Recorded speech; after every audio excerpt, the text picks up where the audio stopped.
Some jobs nearly broke me, and some jobs made me question my self-worth. But the hard truth is that those toxic experiences helped me survive in corporate life. Today, I'm sharing the tough lessons I learned from bad jobs and how they helped me become better, stronger, and more respected. Hey, Royal Family, welcome to the front row with myself, Roanna Mudley, and this is your Lemon and Honey series, where I'll be sharing the sour moments, your lemon moments, and the lessons I've learned from it, your honey moments. This is running for 6 weeks on YouTube on Tuesdays and Thursdays. So let's get into it.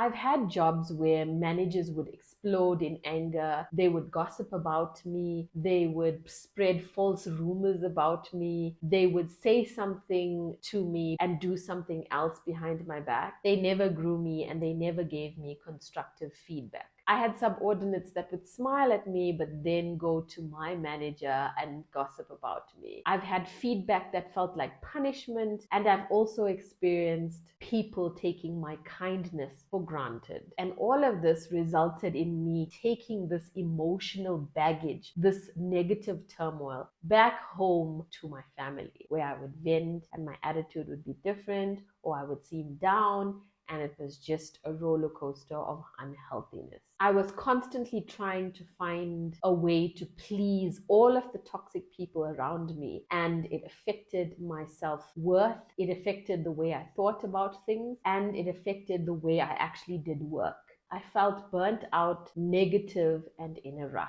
Mental exhaustion is not spoken about enough. The mental exhaustion took over my life. I didn't feel motivated to exercise. I didn't feel motivated to eat healthy. I didn't feel motivated to go out. And I kind of went into a depression state, because you spend most of your time in the workplace. So if it is not healthy and if it is toxic, then it is a very, very difficult space to be in. Now, I don't like to talk about the negative stuff that I've gone through, because I know that there's a lesson that's going to come from this. But when you're in that moment, when you're experiencing that negativity, when you're in that rut, all you're consumed with is the negativity and the toxicity and what you're going through. And that's all your narrative is. And I really felt down. I tried tactics of speaking to the people in question, but most of it resulted in more gossip and more scandalizing and more twisting of the truth, which in the end just impacted me negatively. And so I looked at every toxic situation and I wrote down every single lesson that I've learned from it. Because when you're done with that experience and you start reflecting, that's when you'll realize, oh, this was the lesson for that. When you're in it, it's very difficult to figure out what the lesson is.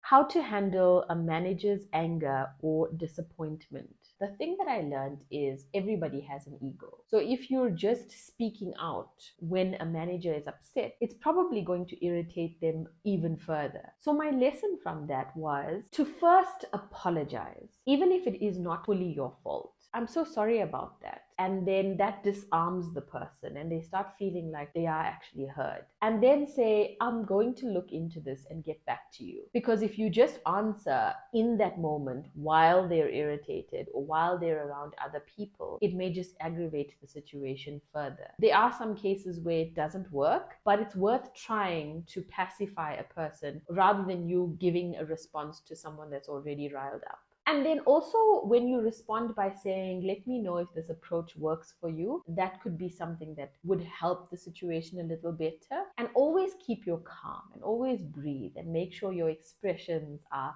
as neutral as possible. The thing that I learned is that my facial expressions is very obvious. If I'm very irritated, the person that I'm around or that I'm irritated with sees my irritation. And so that was my lesson, that it's not as serious as you think it is if you just water it down a little and say there is a solution to this, and I'm so glad that you came up with solution, and let's move forward with it with a very solutions driven facial expression and a very low tone that allows people to submit to what you're saying. When you behave like this, It shows maturity, it shows respect for the other person. And even if they're not reciprocating it, you're still being ethical. And if it ever had to go to HR, you can always maintain that you kept everything above board and professional. How to get subordinates to respect you. Now, this is a tough one because I am someone that enjoyed befriending my subordinates.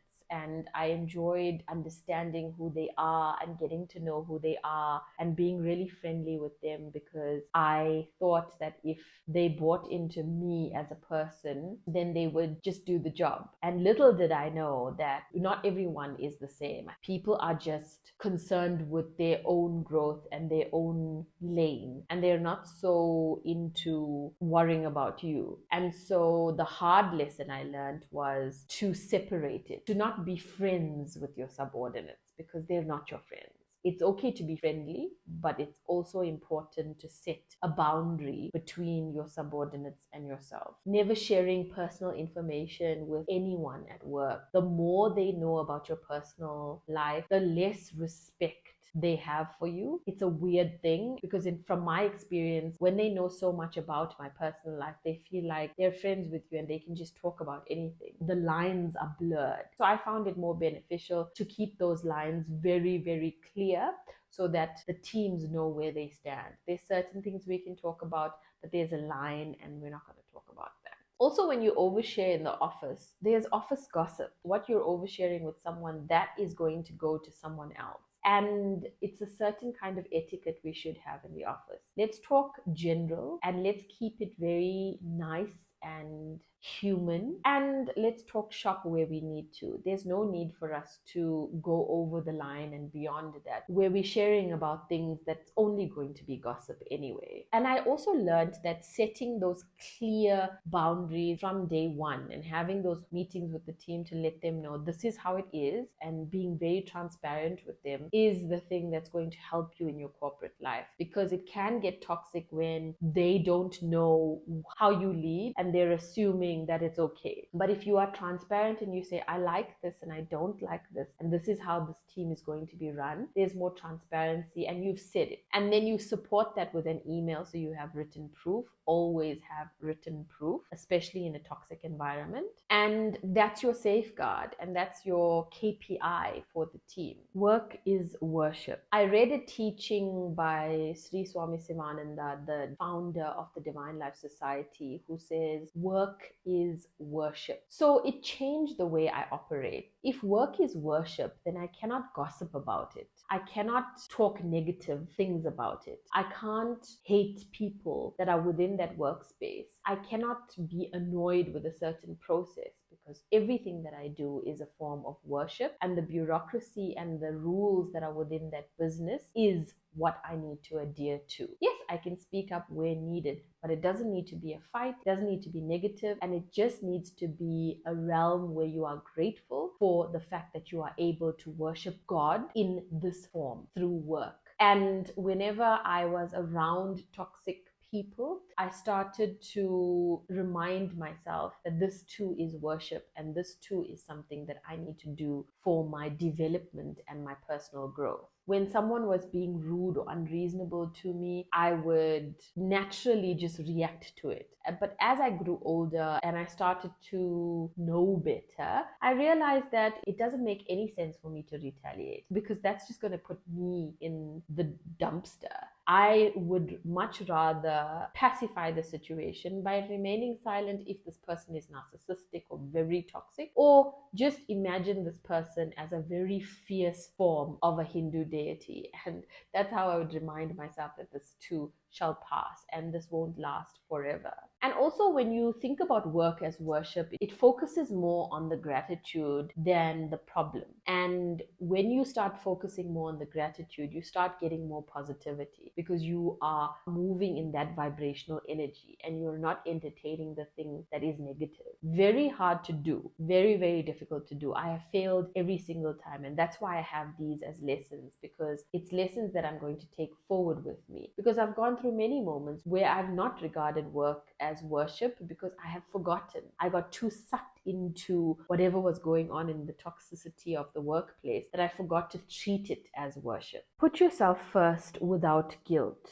One of the biggest shifts for me is to put myself first in the workplace. I was always a martyr for my team, especially my subordinates. And I would take everything on my shoulders. And when I was betrayed, I learned the hard way that I have to put myself first. And the only way I do that is by setting these clear boundaries, by not becoming people's friends, but rather just being friendly colleagues with them and setting clear boundaries so people knew where they stood with me. I stopped overextending myself and I looked at things differently. I also protected my time. What I realized is people loved to talk to me and they abused my time for it because I was kind to them. I don't have too much small talk. Having shorter meetings that are more concise, those are the things that are going to buy back my time and make me prioritize my time. Because if you set the precedence that my time is very important, so if you're coming to me to talk to me about something that's not related to work, but you're just gossiping, then we can't have a discussion. And inevitably, that takes care of my wellness at work because then I'm not saturated by things that are not serving me to be the best version of myself in the workplace.